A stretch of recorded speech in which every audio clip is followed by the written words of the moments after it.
Starting over is one of the most confusing things about personal growth. Most people think that starting over means erasing everything and burning your life to the ground. They think that starting over means that they need to become somebody completely different from who they were. And they think that that's what starting over is, and that's what they think is required. And that is exactly why most people never do it. And here's the truth. Most people that are listening right now don't need a blank slate. They need permission.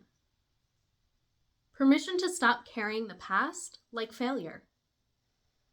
Permission to stop believing that they're behind. And permission to rebuild without destroying everything that they have already built and survived.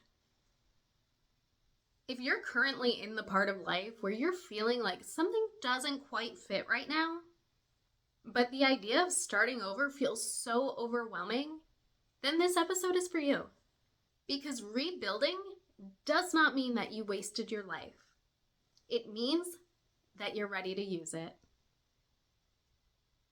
Welcome to the Inner Launch, where we talk about rebuilding your self-trust, reclaiming your identity, and creating your next chapter from the inside out. I'm your host, Christina Volkovich. Over the past 6 episodes, we've talked about survival mode, self-trust, fear, identity shifts, and what it means to choose yourself. This episode is about after we gain that awareness. Because once you stop abandoning yourself, a new question appears. Now what? Today, we're going to talk about rebuilding your life without erasing the past, without rushing the process, and without turning growth into another form of pressure. For many people, starting over feels scary and heavy, not because they don't want change, but because they associate that change with loss. Loss of time, loss of effort, loss of identity. They hear things like a fresh start, a clean slate. And what they actually feel is grief. Because starting over feels like everything that came before didn't count. And that is not true. The life that you've lived so far has not been a mistake. Even the parts that you would not choose again. Those parts taught you something about yourself. Rebuilding is not about rejecting who you were. It's about refusing to stay loyal to that version of you that no longer fits. Starting over suggests erasing. And rebuilding suggests integration. When you rebuild, you don't throw your past away. You sort through it. You keep the strength. You keep the wisdom. You keep the self-awareness. And you let go of what was built purely for survival. Most people get stuck because they think the only way to move forward is to become somebody completely different and new from who they once were. But the truth is, that version of you that survived, that's usually the foundation for who you're becoming. For that version of you that will thrive. Rebuilding is not about reinvention. It's about realignment. One of the most painful things is when people think that rebuilding means that you're behind. You look around and it seems like everyone else has figured it out. Careers, relationships, direction. Meanwhile, you're standing in the middle of change, questioning everything. But here's what most people don't see. Many of those people that look ahead are still living out of their old identities. Identities that they've never questioned. Identities that they've never tried to change. And you are trying to do that work and create a different identity. But rebuilding slows you down because it asks you to be honest. And honesty takes time. Time to learn. You're not behind. You're being intentional. When people think about rebuilding their life, they think everything needs to change. But most rebuilding happens in layers, not changing your entire life at once. Usually the thing that needs to change first is how you relate to yourself. How to make decisions, how to listen to your body, how you respond to that discomfort. External change often comes later. New choices feel safer once your internal foundation feels steady. Rebuilding does not require urgency. It requires alignment. A time for me when I felt like that was right after I left my ex. I knew that I needed to become someone new, but the thought of that was terrifying because at the time, I had no idea who I was. My identity was so tied up in that other person that I didn't know who I was without them. I didn't know what I wanted. I didn't even know the things that I liked anymore because everything had changed so much from when I first met my ex-husband to the time when I now needed to go out on my own and figure life out, figure out who I was and what I wanted and who I wanted to be. It was hard. And the way that I started trying to figure it out, which I didn't even feel like starting, honestly, but looking back at it now, I see that it was really just spending more time by myself and out in nature. That showed me the things that I liked, the things that I enjoyed, the things that I did not like. It opened my eyes to the things that I was learning about myself. And because of that, slowly, I started to learn from an outside perspective. What? This girl was just married and now she's over here traveling the world. What? How does she recreate herself?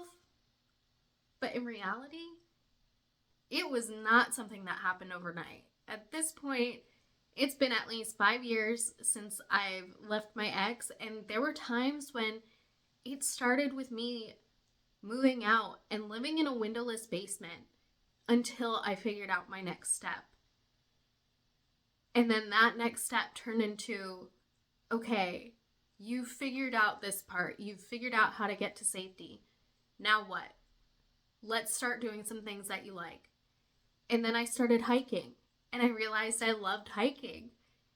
And then after hiking, I was like, wow, I really like taking photos and seeing amazing views from the tops of mountains. Okay, well, I kind of want to see views from mountains all over the world. And then from deciding, okay, I'm going to take one solo trip to, okay, I like solo traveling, I'm going to continue to solo travel, to eventually getting to the point where I decided to quit my job and travel the world. That was not something that just came to me like that. It was something that I was slowly building up to. It was definitely not some big dramatic change in my life.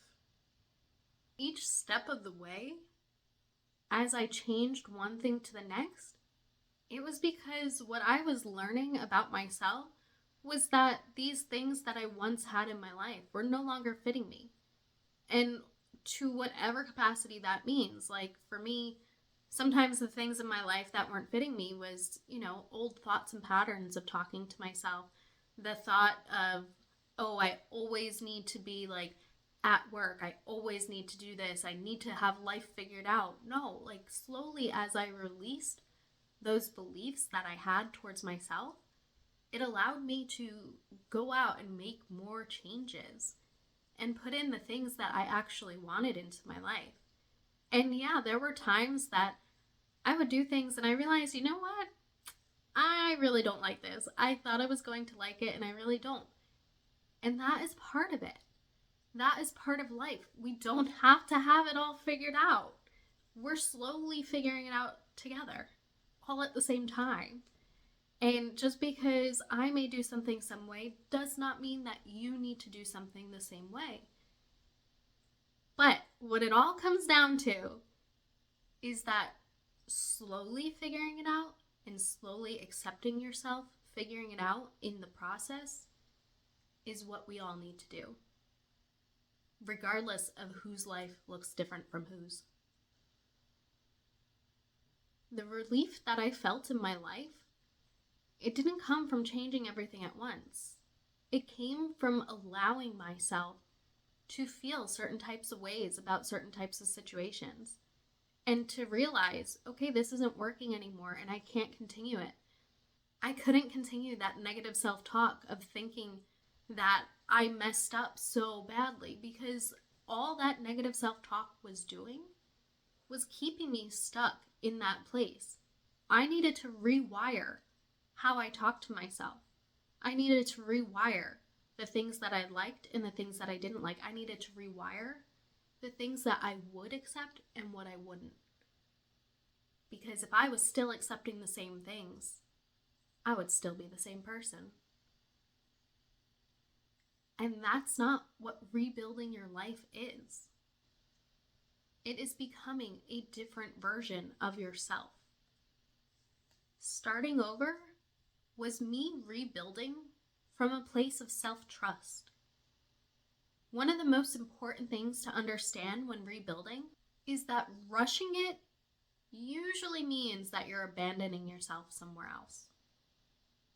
And you're not going through this whole process to be forgotten again. You're going through this process to become the best version of you, the version that you truly want to be. Even if you don't know it yet, you're figuring it out. When you rush it, that means that you're trying to escape that discomfort. But rebuilding requires staying in that discomfort, staying in that uncertainty, staying in that questioning phase, staying with that version of you that is still forming. Slow does not mean that you're stuck. It means that you are allowing yourself to develop in time. Every aligned choice, no matter how small, strengthens your trust in yourself. And that trust makes the next step clearer. And each step after that becomes clearer as you build up that self-trust within you, one step at a time. Rebuilding is not a big decision. It's small decisions, small steps. Choosing rest when you would normally push through, saying no without explaining, letting yourself want something different, and keeping promises to yourself when no one else is around to know if you even broke them. Those are the moments when your next chapter quietly starts to begin.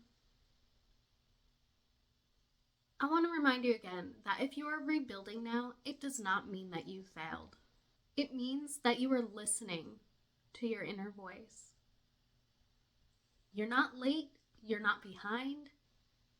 You're responding to that version of you that knows it's time to live differently. Rebuilding is not the end of your story. It's the beginning of a new chapter. In the next episode, we're going to talk about rebuilding after relationships and what happens to your identity when that chapter ends. And it's the part where you finally start writing it with intention. Because sometimes the hardest part of rebuilding is figuring out who you are once something that defined you ends. This is your reminder that you don't need to have it all figured out.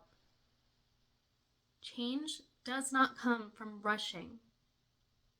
It comes from paying attention, staying aligned, and choosing yourself, even in the small ways. If this resonated with you, I want to invite you to subscribe, send this to a friend who may need to hear it, and see how we can work together in the show notes. This has been another episode of The Inner Launch, and I'll see you in the next episode. Bye!